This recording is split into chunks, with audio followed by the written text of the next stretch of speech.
Assalamualaikum warahmatullahi wabarakatuh. Selamat sore sobat ngarit semuanya.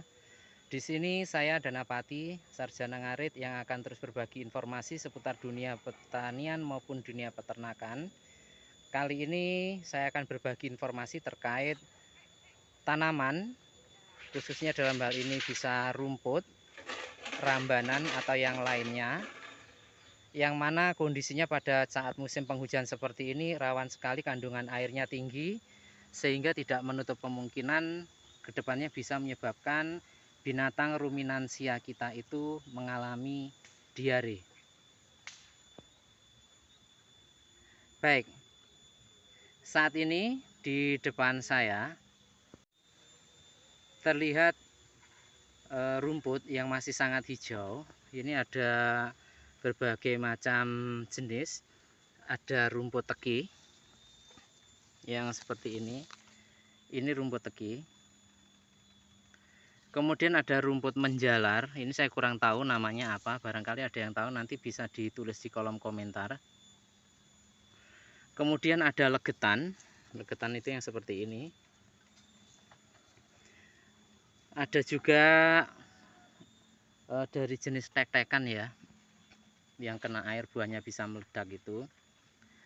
Intinya apa? Intinya dari rumput yang saat ini saya tunjukkan, kadar airnya ini masih sangat tinggi. Ini benar-benar hijau. Rumput yang seperti ini nantinya berpotensi menyebabkan binatang ternak ruminansia kita, baik itu bisa kambing, sapi, atau domba, mengalami diare. Solusinya seperti apa agar nantinya kambing kita, sapi kita, atau domba kita tidak mengalami diare? Nanti rumput-rumput ini silahkan dilayukan terlebih dahulu sebelum diberikan. Ini untuk mengurangi kadar air yang ada di dalam rumput. Ini sama untuk odot. Odot ini juga masih benar-benar hijau, masih muda. Kemudian tambahkan untuk pakan yang memiliki kandungan serat lebih banyak. Ini untuk tips pada musim penghujan ya. Tanaman apa, Min? Untuk yang seratnya banyak, nanti dulu-dulu bisa menggunakan rumput yang seperti apa ya? Rumput-rumput jenis seperti ini. Bentar. Nah, rumput seperti ini. Ini rumput ini kandungan seratnya banyak.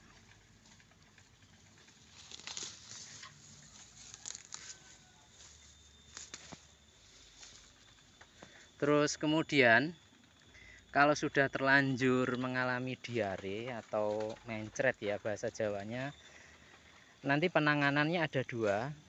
Kita harus lihat dulu yang menyebabkan diare itu apa.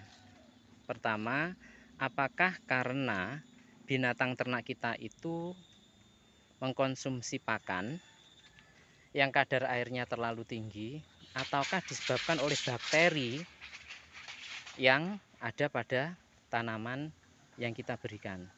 Karena untuk musim penghujan seperti ini ya, ini rentan sekali nanti bakteri itu menempel pada rumput, baik itu rumput liar, tanaman odot, ataupun yang lainnya. Untuk pengobatan diare atau mencret pada binatang ruminansia, biasanya saya ada dua tahap yang saya lakukan. Yang pertama adalah dengan memberikan pakan yang berserat tinggi. Jadi pakan hijauan yang muda itu saya kurangi. Terus kemudian untuk pemberian air minum juga saya kurangi, comboran pun demikian, atau bahkan saya hentikan sementara. Biasanya saya gunakan pakan kering berupa hay ya, bisa hay kangkung atau hay yang lainnya. Kalau untuk sapi biasanya saya tambahkan ilalang ataupun juga jerami padi. Untuk pengobatan selanjutnya, setelah kita berikan tambahan serat, kemudian kandungan air kita kurangi, baik itu dari sisi pakan atau komboran atau minuman, langkah selanjutnya adalah kita beri obat cacing. Kenapa obat cacing? Dikarenakan ditakutkan nanti diare ini juga disebabkan oleh adanya bakteri atau cacing yang menghinggap pada tanaman yang kita berikan untuk pakannya. Setelah pemberian obat cacing ini, nanti saya juga akan tambahkan untuk obat diarenya. Ini biasanya untuk obat diare ini saya sendiri menggunakan ST 200 bolus ya. ST 200 bolus itu saya berikan sesuai dosis anjuran yang ada pada kemasannya. Jadi untuk dulur-dulur sobat ngarit, ini kalau binatang ruminansianya mengalami diare tidak perlu khawatir. Itu bukan hal yang perlu ditakuti, itu sudah lumrah terjadi terutama pada musim penghujan seperti ini.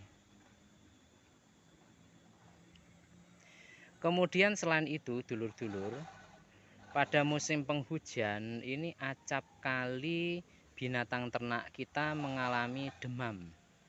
Biasa seperti halnya demam 3 hari atau yang lainnya.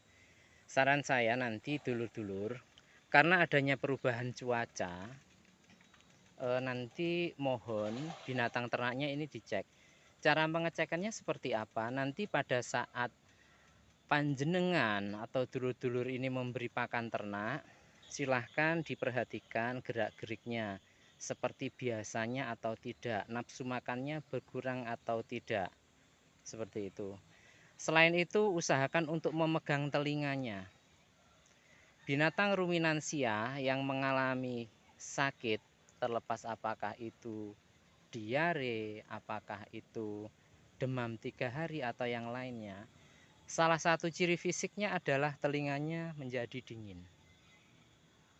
Jadi tidak hangat seperti biasanya. Itu adalah cara alami dan cara termudah untuk mengetahui apakah binatang kita ini mengalami sakit atau tidak. Baik, itu dulur-dulur untuk video kali ini. Untuk besok saya akan upload terkait dengan perkembangan pemupukan tanaman jagung pada lahan Pak Suwanto yang menggunakan pupuk KDN kombinasi antara NPK Hibaflor 15-15-15 dan NPK Interflor 16-16-16. Baik, saya Sarjana Ngarit, sukses untuk kita semua.